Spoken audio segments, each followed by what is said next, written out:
AI का performance गिर रहा है। क्या मशीनें भी बूढ़ी हो सकती हैं? ये सुनने में साइंस फिक्शन जैसा लगता है, लेकिन स्टैनफोर्ड और यूसी बर्कली की एक नई रिसर्च से पता चलता है कि हमारे बनाए हुए एआई हमेशा जवान नहीं रहेंगे। रिसर्चर्स ने कुछ परेशान करने वाली चीज नोटिस की। समय के साथ एआई सिस्टम्स, खासकर डीप लर्निंग मॉडल्स के परफॉर्मेंस में कमी दिखाई दी। सोचो, एक नया स्मार्टफोन कुछ महीनों में ही स्लो हो जाए। रिसर्चर्स ने डिजिटल वर्ल्ड में कुछ ऐसा ही देखा। ये कोई सॉफ्टवेयर की गलती नहीं थी। स्टडी में कई महीनों तक अलग अलग एआई मॉडल्स के परफॉर्मेंस को ट्रैक किया गया। नतीजे सेम थे। एक्यूरेसी कम होती गई, एरर्स बढ़ते गए और इन डिजिटल दिग्गजों का दिमाग कमजोर होता गया। ऐसा लग रहा था जैसे एआई अपना बुढ़ापा जी रहा हो। पर ऐसा कैसे हो सकता है? कोड की लाइंस, जो डिजिटल वर्ल्ड की बुनियाद है, वो कैसे बूढ़ी हो सकती है? इसका जवाब मशीन्स के बूढ़े होने में नहीं, बल्कि उस बदलते डिजिटल वर्ल्ड में है जहां वो रहते हैं।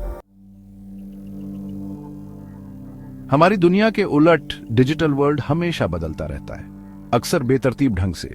नया डेटा आता रहता है, एल्गोरिथम्स बदलते रहते हैं और जिस फाउंडेशन पर एआई सिस्टम्स बने होते हैं वो भी बदलती रहती है। एक कारण है लगातार आने वाले अपडेट्स।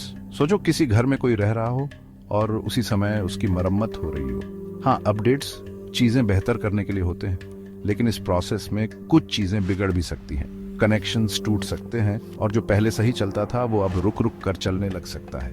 फिर डेटा पोल्यूशन का प्रॉब्लम भी है। जैसा कचरा डालोगे वैसा ही कचरा निकलेगा। ये एआई के लिए बिल्कुल सही है। जैसे जैसे इन सिस्टम्स को ज्यादा डेटा दिया जाता है, डेटा की क्वालिटी घट सकती है। जैसे कोई नदी ऊपर से आने वाले प्रदूषण से जहरीली होती जाती है, वैसे ही एआई के डिसीजंस लेने की क्षमता भी खराब हो सकती है। और आखिर में कॉम्प्लेक्सिटी की मुसीबत। जैसे जैसे एआई सिस्टम्स ज्यादा कॉम्प्लिकेटेड होते जाते हैं, उनकी कॉम्प्लेक्सिटी ही उनके लिए मुसीबत बन जाती है।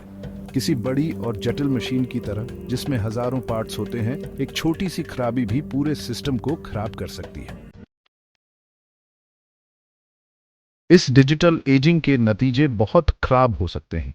हम हेल्थ केयर, फाइनेंस और ट्रांसपोर्टेशन जैसे जरूरी कामों के लिए एआई पर ज्यादा डिपेंड करते जा रहे हैं। सोचो, कोई एआई डायग्नोस्टिक टूल किसी बीमारी के जरूरी साइंस को मिस करने लगे, या कोई एल्गोरिथमिक ट्रेडिंग सिस्टम ज्यादा रिस्की बेट्स लगाने लगे। इसके नतीजे बहुत बुरे हो सकते हैं। सेल्फ ड्राइविंग कार्स की रिलायबिलिटी एआई की एक्यूरेसी पर डिपेंड करती है। ऑटोनोमस व्हीकल के परसेप्शन या डिसीजन मेकिंग में थोड़ी सी भी कमी सेफ अराइवल और ट्रैजिक एक्सीडेंट का फर्क ला सकती है। याद रखना जरूरी है कि एआई के मामले में एजिंग एक मेटाफॉर है। मशीन्स लिविंग ऑर्गेनिजम्स की तरह बूढ़े नहीं होते, लेकिन ये मेटाफॉर एक जरूरी बात हाईलाइट करता है। हम अभी कॉम्प्लिकेटेड एआई सिस्टम्स बनाने के लॉन्ग टर्म इम्प्लीकेशंस को समझना शुरू कर रहे हैं। शायद इसका सॉल्यूशन ट्रेडिशनल सॉफ्टवेयर डेवलपमेंट से सीखे गए लेसन्स में है।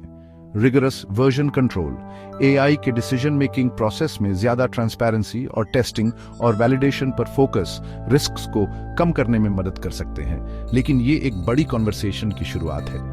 जैसे कि हम एआई रेवोल्यूशन के शुरुआत में हैं, हमें खुद से पूछना चाहिए, क्या हम ऐसी मशीन्स बना सकते हैं जो समय की कसौटी पर खरी उतरें, या हम अपनी क्रिएशंस को डिजिटल बुढ़ापे का शिकार होते देखेंगे? एआई और टेक्नोलॉजी के बारे में और जानने के लिए लाइक, शेयर और सब्सक्राइब करना ना भूलें।